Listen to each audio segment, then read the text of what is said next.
Donc on va corriger l'exercice 1 du TP10, si je ne dis pas de bêtises, de Scilab.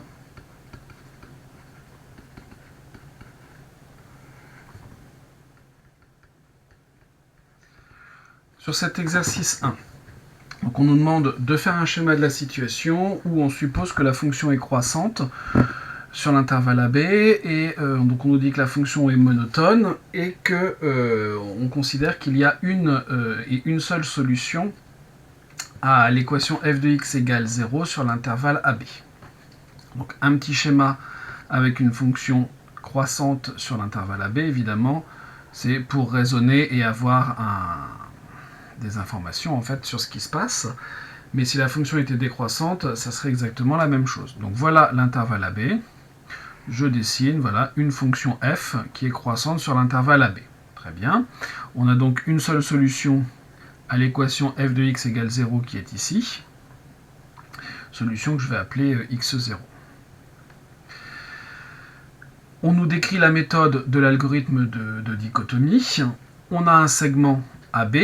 Oups, c'était pas prévu au départ. Voilà. On va faire proprement. Voilà.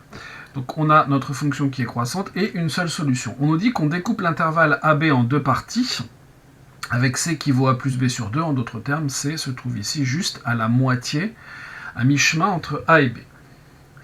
Donc voilà un schéma. Ici, avec la fonction f dont j'ai tracé la courbe, on se retrouve avec x0 qui est entre C et B. Évidemment, avec une autre fonction, on pourrait tout à fait avoir x0 qui se retrouve entre A et C. Et pourquoi pas, ça peut arriver. On pourrait même avoir x0 qui soit égal à C. Mais là, on est dans un cas très particulier. Deuxième question. On nous demande de comparer f de A, f de B, f de C. Je fasse attention, ça fait des petites marques. Donc f de A est ici. F de B, il est ici. Et f de C, il est ici. Remarquez que on a, puisque la fonction est croissante, f de A qui est inférieur ou égal à f de C, qui est inférieur ou égal à f de B. Et là, comme on veut impérativement qu'il y ait une seule solution x0 entre A et B, que la fonction est continue et croissante sur l'intervalle, obligatoirement, on aura deux possibilités. Soit comme ici, f de A et f de C sont du même signe, et dans ce cas-là, ça voudra dire que la solution, elle est après C. Soit on a f de A et f de C qui sont de signes contraires, et là, ça voudrait dire que la solution est avant. Donc, deux possibilités. Donc, premier cas. Le cas qui est illustré ici, si x0 appartient à l'intervalle CB. Alors, bien sûr, on a toujours ça, mais on a, chose plus intéressante, f de A et f de C sont de même signe, ici négatif.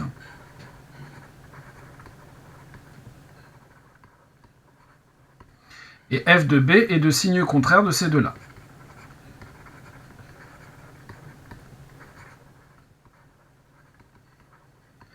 Évidemment, si jamais x0 était ici, on aurait f de A et f de C qui seraient de signes contraires. Je vais faire le schéma d'une autre couleur au-dessus pour qu'on comprenne bien ce qui se passe. Si jamais x0 est par ici, donc on se retrouvera avec quelque chose comme ça. Si x0 est là, donc vous avez f de A qui est toujours là, f de B qui est toujours là, mais f de C qui est là. Et dans ce cas-là, vous avez f de A et f de C qui sont de signes contraires. C'est ce que je vais appeler le cas numéro 2 ici. Si x0 est dans l'intervalle AC, alors dans ce cas-là, vous avez f de A et f de C de signes contraires. Et f de B du même signe que f de C. F de B et f de C du même signe. Et ça, c'est une remarque assez intéressante, parce qu'en comparant le signe de f de A et f de C, on saura si la solution est entre A et C, ou si elle est entre C et B. Et donc, ça nous permettra de restreindre l'intervalle initial, l'intervalle AB. On pourra le diminuer, le diviser par 2, et ensuite réitérer le même procédé, refaire la même chose que ce qu'on a fait, mais au lieu de faire le travail sur l'intervalle AB, on le fera sur l'intervalle moitié plus petit, l'intervalle AC.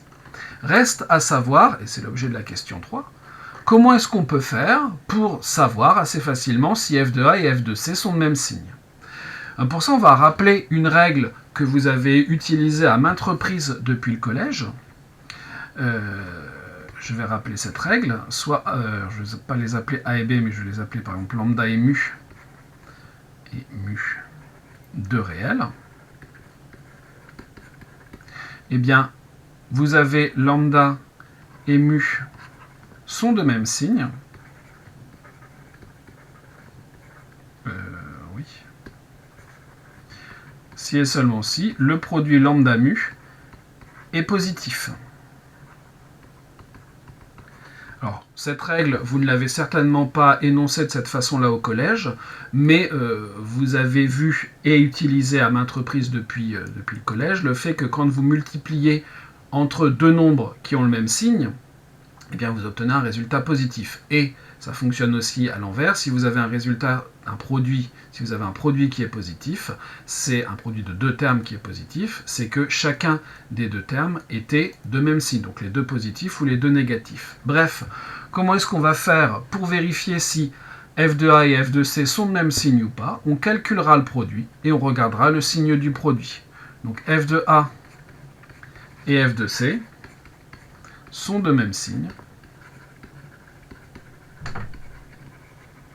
si et seulement si le produit f de A, f de C est supérieur ou égal à 0. Donc ça nous permet en une seule ligne de savoir si f de A et f de C sont de même signe ou pas, et donc de savoir dans quel cas on se trouve. Voilà, je crois que c'est tout ce qu'on nous demandait dans cet exercice 1, oui. Ensuite, l'exercice 2, ça va consister à programmer tout ça.